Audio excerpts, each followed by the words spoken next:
Hello दोस्तों, हाल ही में मैंने देखा एक थ्रिलर मूवी जो कि काफी इम्प्रेसिव है। तो कहानी की शुरुआत में हम देखते हैं सबके फोन में एक हाई अलर्ट नोटिफिकेशन आता है। नोटिफिकेशन में बताया जा रहा था कि एक विशाल ज्वालामुखी फट गया है, जिससे एक बहुत बड़ी सुनामी की लहर बन गई है जो तेजी से पूरे शहर को तबाह करने वाली है। फिर हमें कहानी का मुख्य किरदार दिखाया जाता है जिसका नाम ओल्ड ही है। ओल्ड ही ने अपना फोन उठाया तो देखा कि कोरिया और उत्तर कोरिया की सीमा पर भूकंप आया है। अलर्ट में अपने देश के लोगों को सावधान रहने की सूचना दी गई है। ओल्ड ही अभी भी ठीक से समझ नहीं पाया था कि पीछे की जमीन से मेन होल का ढक्कन उछलकर उड़ने लगा। एक ढक्कन ने ठीक उसकी कार की पिछली खिड़की का शीशा तोड़ दिया। फिर बिल्डिंग की बाहरी दीवार का शीशा बड़े बड़े टुकड़ों में गिरने लगे और पूरी इमारत हिलने डुलने लगी। इमारत ढलने ही वाली थी। ओल्ड ही ने देखा कि मामला गंभीर है। उसने तुरंत कार को उल्टी दिशा में घुमाया और सामने वाली लेन में घुसा दिया। अपनी बेहतरीन ड्राइविंग स्किल्स और किस्मत के बल पर वो किसी तरह गली से निकल गया। वो कार से उतरा और हालात देखने लगा। सड़क पर तबाही मची हुई थी। भूकंप में बहुत सारे लोग मारे गए थे और भी बुरा ये था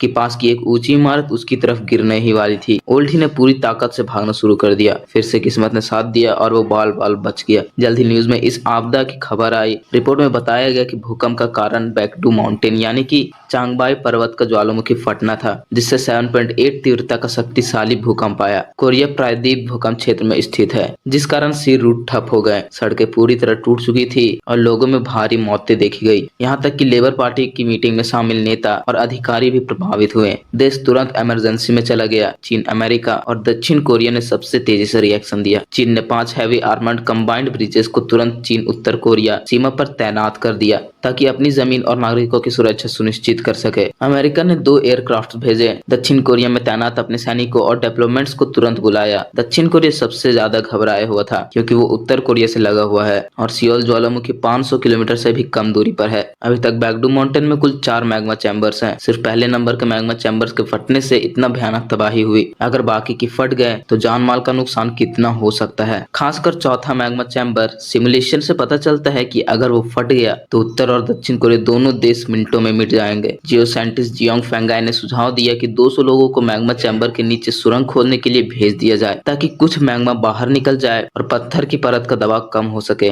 इससे 5% संभावना है कि आपदा रुक जाए, लेकिन सुरंग खोदने में पूरे 1 महीने लगेंगे और उन 200 लोगों के वापस आने का कोई संभावना नहीं है। ये सुनते ही सब शब्द हो गए। राष्ट्रपति ने गहरी सांस ली। उनके पास सिर्फ 4 दिन थे। सुरंग खोदना तो नामुमकिन था। तभी इंटेलिजेंस चीफ ने बैकडू माउंटेन की जियोलॉजिकल स्ट्रक्चर मैप लाकर दिखाई। अगर माइन टनल का इस्तेमाल करके खोदा जाए तो समय कम लगेगा। प्रोफेसर ने 3 से 5 किलोमीटर गहरे 9 नंबर के कॉपर माइन को चुना। अगर वहां 60 लाख टन विस्फोटक शक्तिशाली धमाका किया जाए तो सबसे तेजी से संकट टाला जा सकता है। राष्ट्रपति ने देखा कि अधिकारी चीन की बात से डर गए और तो और निराश होकर बोले। उन्होंने प्रोफेसर को अकेले ऑफिस में बुलाया और कहा कि वो चीन से इस बारे में बात करेंगे। प्रोफेसर को बस प्लान को सही तरीके से चलाने की गारंटी चाहिए थी। जियोंग फेंगाई गुस्से से पागल होने लगा। वो तो बस डेटा की सटीकता का जिम्मेदार है। वो एक पढ़ा लिखा आदमी है। न्यूक्लियर बॉम्ब कहाँ से लाएगा? फिर भी दक्षिण कोरिया के पास न्यूक्लियर बॉम्ब नहीं है, लेकिन पड़ोसी उत्तर कोरिया के पास है। अभी वहाँ अफरा तफरी मची हुई है। बेहतर यही है कि मौके का फायदा उठाकर कुछ चुरा ले।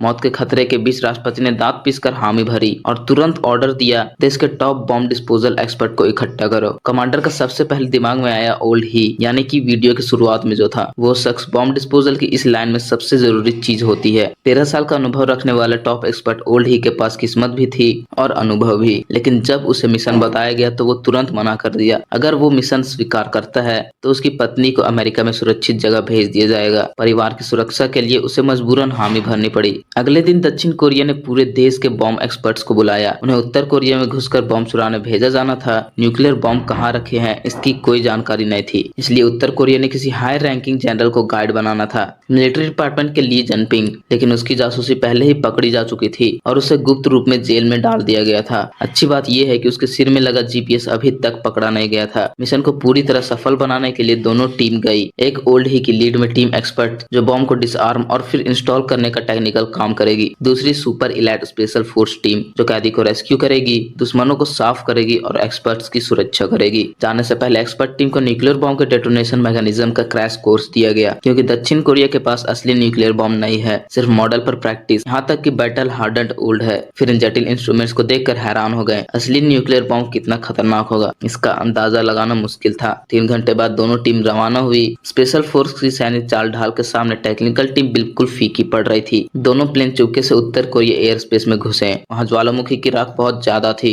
जल्द ही एक प्लेन का इंजन खराब हो गया। ओल्डी ने बाहर देखा तो दूसरा प्लेन लपटों के साथ जमीन की ओर गिर रहा था। टेक्निकल टीम घबरा गई। जनरल को इन्हें दुखी होकर बताया कि स्पेशल फोर्स के सभी सदस्य मारे गए, अब मिशन उन्हें अकेले पूरा करना होगा। ओल्डी ने मजबूरी में अपनी बाकी पेन पुशर टीम को लेकर आगे बढ़ा। ये लोग जो रोज कलम चलाते थे बंदूक थाम रहे थे। इतने अनप्रोफेशनल साथी देखकर ओल्डी का दिमाग हिल गया। आखिर उन्हें हाई सिक्योरिटी जेल में घुसकर बम चुराना था, लेकिन यहाँ पहुंचकर पता चला कि ज्वालामुखी भूकंप के कारण जेल में दंगे हो रहे थे। गार्ड या तो मर गए या भाग गए। अब जेल पूरी तरह अनप्रोटेक्टेड थी। फिर भी ओल्डी को डर लगा, शायद ली जुनपिंग पहले ही भाग चुका होगा। जेल में बंद कैदी भी बंदूक ठीक से नहीं पकड़ पा रहे थे। ली जुनपिंग भी निराश दिख रहा था। ओल्डी ने जल्दी पासवर्ड कोड पूछा। सामने वाला चुप रहा तो ओल्डी ने खुद कोड दिया। के बाद कनेक्शन पूरा हुआ। अब उसे पता चला कि ये लोग ज्वालामुखी को उड़ाने के लिए न्यूक्लियर बॉम्ब चुराने आए हैं। तो ली जुनपिंग ठहाके मारकर हंसने लगा। ओल्डी जल्दी से समझाने लगा, बस हमारी टीम को न्यूक्लियर बॉम्ब तक ले चलो, फिर हम तुम्हें आजाद कर देंगे। ये सुनते ही ली जुनपिंग खड़ा हो गया। इसके इस अचानक हरकत से बाकी सब डर कर कांपने लगे। सोचने लगे कि अब क्या होगा, लेकिन सिर्फ इतना बोला, हथकड़ी खोल दो। उसने कहा, मैं कोई छोटा मोटा काम करने नहीं जा रहा हूँ, बड़ा धमाका करने जा रहा हूँ। आखिरकार उसने हामी भर दी और कहा, ठीक है, लेकिन सिर्फ 10 मिनट का समय दो, नहा लो, तैयार हो जाओ। ली जुनपिंग बाथरूम में गया। बाल दाढ़ी काट कर गंदगी साफ करके वो भिखारी से हैंडसम लड़के में तब्दील हो गया। फिर उसने सिर के पीछे लगा जीपीएस ट्रैकर कैप्सूल निकाला। ओल्डी के बटुए से मैप निकाला, सारी जानकारी याद कर ली और मैप को निकल गया। रास्ते में पूरी तरह बेखौफ ली जुनपिंग ओल्डी से कहा, न्यूक्लियर बॉम्ब का लोकेशन और माइन का लोकेशन दोनों मेरे दिमाग में है। ये मेरी लाइफ इंश्योरेंस है।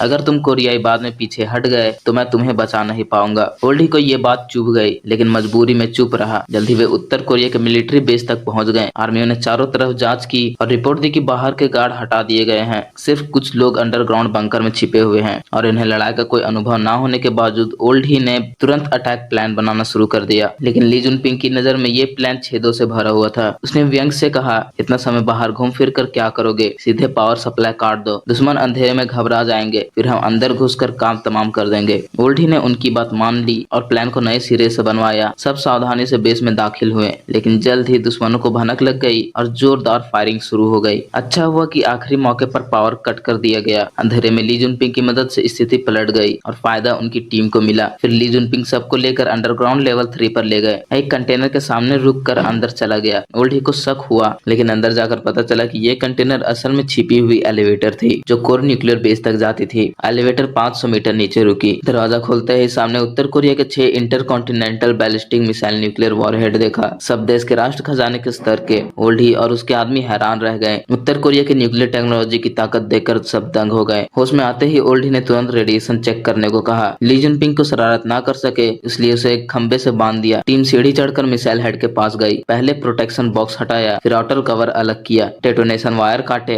कोर निकाला और उसे अपने लगे हुए डिवाइस में डाल दिया। लेकिन काम लगभग पूरी हुई थी कि अचानक ज्वालामुखी का दूसरा मैग्मा चैम्बर फट गया। प्रोफेसर की भविष्यवाणी से भी पहले। समय बहुत कम बचा था। ओल्डी ने जल्द 5वां कोर फिट कर दिया, लेकिन 6ठा कोर ठीक से उसी वक्त जाम हो गया। उसी पल बेस का ऑटोमेटिक प्रोटेक्शन सिस्टम चालू हो गया। दरवाजा बंद होने लगे। ली जुनपिंग चिल्लाया, जल्दी निकलो, सब भागो। टीम दुविधा में पड़ गई। 5 बम तो मिल गए, 6ठा छोड़ दो ना। लेकिन ओल्डी ने सख्त आदेश दिया, मिशन पूरा करना है। उसने रेंच उठाई। टीम के दिल धक धक करने लगे। पास खड़ा ली जुनपिंग पागल हो गया। उसने पूरी ताकत से जंजीर तोड़ी, लोहे की पट्टी तोड़ डाली और दरवाजे की तरफ दौड़ा। आखिरी पल में उसने मोटी ऑयल पाइप को दरवाजे में फंसा दिया ताकि दरवाजा पूरी तरह बंद ना हो सके। सबने आखिरी कोर फिट किया और भागते हुए बाहर निकले और बाल बाल बचे। ली जुनपिंग ने अभी अभी सबकी जान बचाई थी, इसलिए ओल्डी ने दया दिखाई और कहा, जा तू आजाद है, लेकिन मैप तेजा। ली जुनपिंग मुस्कुराया, मैप तो मैंने खा लिया, अब मैं तुम्हारे साथ ही रहूंगा। और उसका रवैया इतनी जल्दी बदल गया कि ओल्डी को शक हुआ ये साफ नीयत वाला नहीं है। दोनों में बहस चल रही थी कि अचानक ली जुनपिंग ने पीछे से रेड लेजर देखा। उसने ओल्डी को चीख कर एक तरफ फेंक दिया। अगले ही पल गोलीबारी शुरू हो गई। टीम बिखर गई, कवर ढूंढने लगी। ओल्डी ने तुरंत ऑर्डर दिया, रबर बुलेट हटाओ, लाइव एम्यूनिशन लगाओ। लेकिन दुश्मनों की फायरिंग बहुत तेज थी, कोई हमला नहीं कर पा रहे थे। 2 आदमी हाई ग्राउंड पर चढ़े और स्नाइपर स्कोप से दुश्मनों की पोजीशन ढूंढी, लेकिन अगले ही पल दीवार ढह गई। दोनों दोस्त लापता। फिर बाकी टीम के सदस्य एक एक करके गिरते हुए। ओल्डी भी बाल बाल बचा। गोली मानो आंखों वाली थी, सीधे उन्हें टारगेट कर रही थी। ली जुनपिंग शांत स्वर में बोला, उनके पास थर्मल इमेजिंग डिवाइस डिवाइस है, हम जहाँ भी छिपे हुए देख लेते हैं। ओल्डी अचानक बाहर दौड़ा।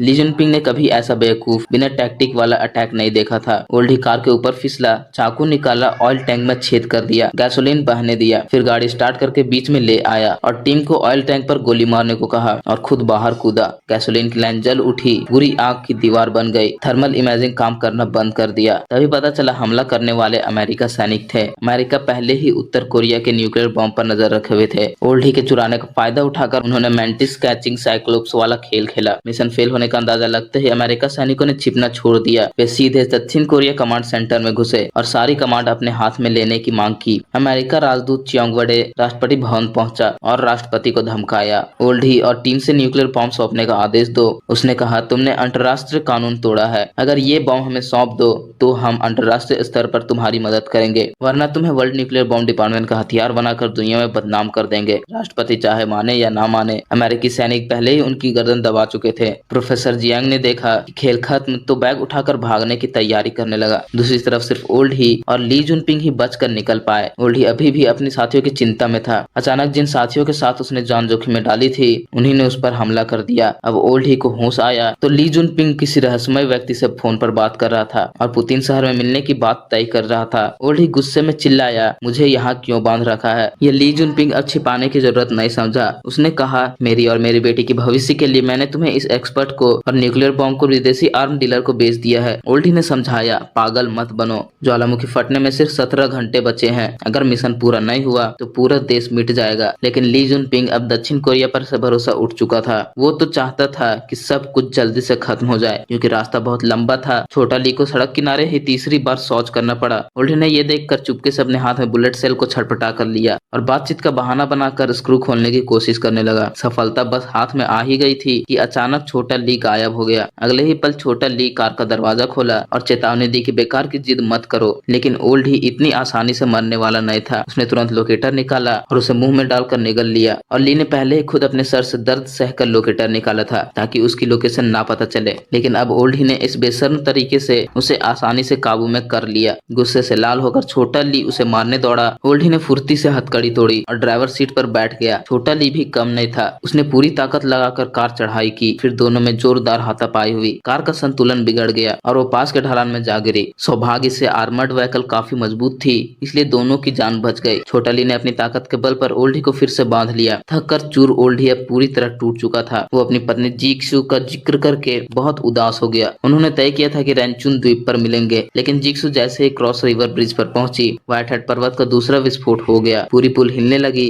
और फिर बड़े पैमाने पर ढहने लगी। जिक्सू ने कार से उतरकर भागने की कोशिश की, लेकिन दरवाजा खुल नहीं रहा था। अब उसने बाहर देखा तो सुनामी जैसी बाढ़ तेजी से पुल की ओर बढ़ रही थी। लोग डर के मारे इधर उधर भाग रहे थे। जिक्सू ने दूसरी तरफ से उतरने की कोशिश की, लेकिन वहां दूसरी कार ने दरवाजा जाम कर दिया था। वो पेट पकड़कर मौत का इंतजार करने लगी। सौभाग्य से जिक्सू बच गई और रास्ते में एक अमेरिकी शरारती वाहन को रोक पाई। पहले उसके पति के बॉस ने वादा किया था कि ऑपरेशन में शामिल होने के बदले उनकी पत्नी को अमेरिका नागरिकता मिलेगी। अमेरिकी सैनिक ने दस्तावेज देखकर उन्हें कार में चढ़ने दिया। सौभाग्य से प्रोफेसर जियांग भी उसी कार में थे, लेकिन परेशानी से बचने के लिए उन्होंने अच्छी अंग्रेजी बोलते हुए जिक्सू की बात अनसुनी कर दी और मुंह फेर लिया। दूसरी तरफ छोटा ली और ओल्डी 6 न्यूक्लियर वॉरहेड को घसीटते हुए मुश्किल से आगे बढ़ रहे थे। तब सड़क किनारे एक हैंड कार्ट दिखी तो छोटा ली को आंखों में चमक आ गई। अगले दृश्य में छोटा ली आराम से हवा का मजा ले रहा था, जबकि ओल्डी इंसानी रिक्शा बनकर खींच रहा था। अपने उस छोटे से जज्बे के लिए वो कुत्ते की तरह थक कर भी मंजिल तक पहुंचना चाहता था। रात होते होते बस आखिरकार रैंचुन द्वीप पर पहुंच गए। सबने क्रम से अपने दस्तावेज दिखाए। प्रोफेसर जियांग ने अमेरिकी नागरिकता के आधार पर आसानी से पास कर लिया। जब जिक्सू की बारी आई तो अमेरिकी सैनिक ने मना कर दिया, क्योंकि उसकी नागरिकता अभी अमेरिका द्वारा मान्य नहीं थी, इसलिए उसे जहाज पर चढ़ने का हक नहीं था। तभी ज्वालामुखी से उत्पन्न भूकंप फिर आया। लोग फिर से घबरा गए। अमेरिकी सैनिक ने लोगों को भगाने के लिए हथियार तान दिए और हाई प्रेशर वाटर गन चला दी, लेकिन मौत के सामने लोग कुछ भी नहीं सुन रहे थे। सब चेक पॉइंट की ओर भाग रहे थे और जिक्सू को बिल्कुल अनदेखा कर रहे थे। प्रोफेसर जियांग का दिल पिघल गया। वो दौड़कर उसे ले जाने लगे, लेकिन जिक्सू ने मना कर दिया। वो अपने पति का इंतजार कर रही थी, डर रही थी कि कहीं छूट ना जाए। उधर उत्तर कोरिया में दोनों भूख से परेशान थे। ओल्डी ने पूरे दिन बैल की तरह मेहनत की थी। अब आंखों से हरा प्रकाश निकल रहा था। एक साधारण कोल्ड ड्रिंक की बोतल उसके लिए खजाना बन गई थी, लेकिन ये प्यार भरा पल ज्यादा देर नहीं टिक पाया। अमेरिकी सैनिक फिर कुत्ते की तरह पीछे लग गए। व्हाइट हेड पर्वत के ज्वालामुखी विस्फोट से पुल ढह गया। कार जिस सड़क पर चल रही थी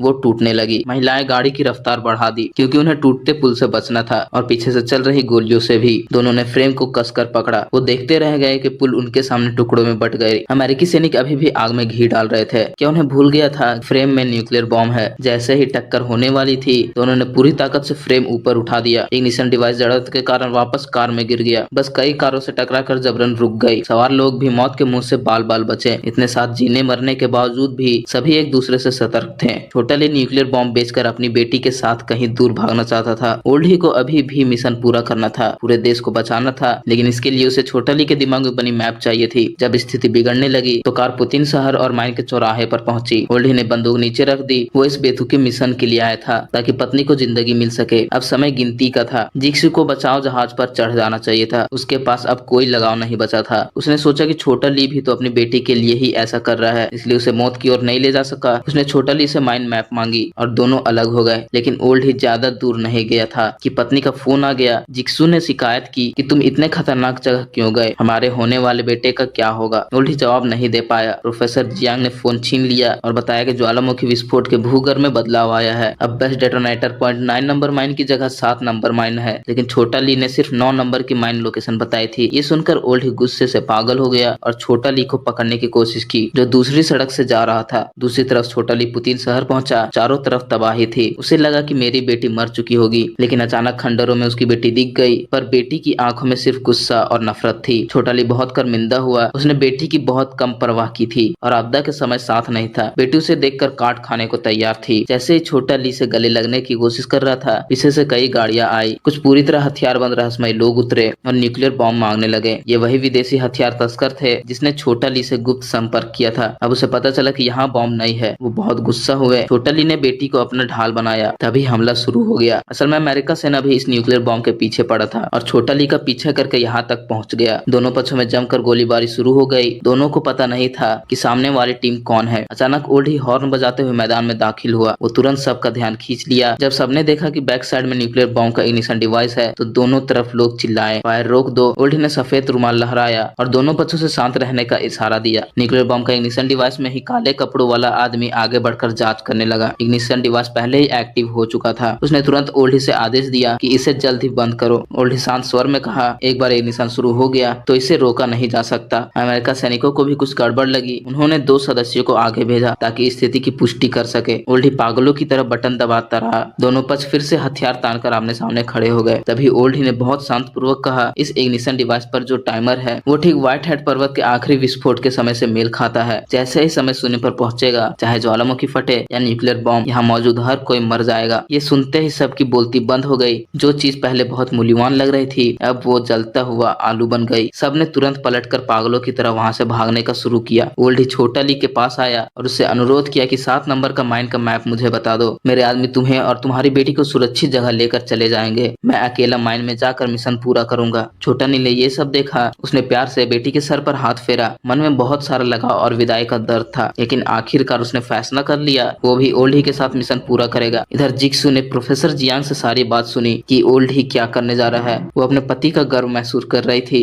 और बस यही दुआ कर रही थी कि वो सुरक्षित वापस आ जाए और अपने बच्चे को अपनी आंखों से देख सके। कुछ ही देर बाद दोनों ज्वालामुखी के पास पहुंच गए। रास्ते में उड़ती रेत और पत्थरों से बचते हुए आखिरकार जागृत ज्वालामुखी उनकी नजरों के सामने आ गया। आग के गोले तोप के गोले की तरह जमीन पर लगातार गिर रहे थे। ओल्ड ही ने स्ट्रीट व्हील को इतनी जोर से पकड़ा कि उसकी हथेलियां सफेद पड़ गई। बस इतना कि वो 7 नंबर माइन तक सुरक्षित पहुंच जाए। सौभाग्य से दोनों रास्ते में कई बार करवटें बदलकर छलांग लगाकर आखिरकार मंजिल तक पहुंच गए। मेन स्विच ऑन करने के बाद उन्होंने इग्निशन डिवाइस को एक छोटे गाड़ी में रख दिया और अंदर की ओर ढकेलना शुरू कर दिया। खदान के रास्ते बहुत उलझे हुए थे, लेकिन छोटा ली जैसे जीवित नक्शे के साथ वे हर बार सही रास्ता ढूंढ लेते थे। लेकिन जब वे आखिरी जगह पहुंचे तो लिफ्ट बिल्कुल काम नहीं कर रही थी। समय तेजी से खत्म हो रहा था। तभी ओल्ड ही ने सुझाव दिया, केबल काट दो, नीचे गिरती हुई लिफ्ट डिवाइस को खुद ही गहराई में ले जाएगी। छोटा ली ने शब्द होकर ओल्ड ही को देखा और बस इतना कहा, बम लगाने के बाद तुम मुझे रस्सी पकड़वा देना। लेकिन जैसे ही ओल्ड ही लिफ्ट से बाहर निकला, छोटा ली ने दरवाजा बंद कर लिया और खुद को लिफ्ट के साथ बांध लिया। उसने कहा, नीचे जाकर मैं खुद इग्निशन लगा लूंगा। वैसे ही मैं पहले ही बुरी तरह घायल हो चुका हूँ। अब मुझे हीरो बनने का आनंद लेने दो। ये कहते ही छोटा ली ने फ्यूज जला दिया और लिफ्ट तेजी से नीचे गिरने लगी। ओल्ड ही से बस ये देखता रह गया। वो मजबूरन बाहर की ओर भागा। नीचे से एक जोरदार धमाका हुआ। धूल का गुब्बारा उठकर सब कुछ ढक गया। छोटा ली भी बेहोश हो गया, लेकिन उसने अपने बलिदान को व्यर्थ नहीं जाने दिया। दांत भींचकर उसने इग्निशन कॉइल को सही जगह पर रखा, फिर बॉक्स के सहारे बैठ बैठ गया और मौत का इंतजार करने लगा। शांत देखकर उसका मन भर गया। उस बहादुर सम्मानित साथी के लिए वो मर्दों के आंसू बहाने लगा। उसी समय प्रोफेसर जियांग भी बदलाव डिटेक्ट किया। धीरे धीरे स्थिर सुइयों को देखकर उन्हें तुरंत समझ आ गया कि ओल्ड ही और उसके साथियों ने आपदा को रोक दिया। इसके बाद उत्तर कोरिया और दक्षिण कोरिया दोनों तेजी से आपदा के बाद पुनर्निर्माण शुरू किया। दोनों देशों के रिश्ते भी फिर से बेहतर होने लगे। ओल्ड ही ने छोटा ली की बेटी सुन यू को गोद ले लिया। अब वो चारों ओल्ड है, जिक्स्यू, उनका नया बच्चा और सुन यू सुखी और प्यार भरी जिंदगी जीने लगे। और यहीं पर ये मूवी खत्म हो जाती है। दोस्तों, अगर आपको ये वीडियो अच्छी लगी तो वीडियो को लाइक कर देना और चैनल को सब्सक्राइब कर देना।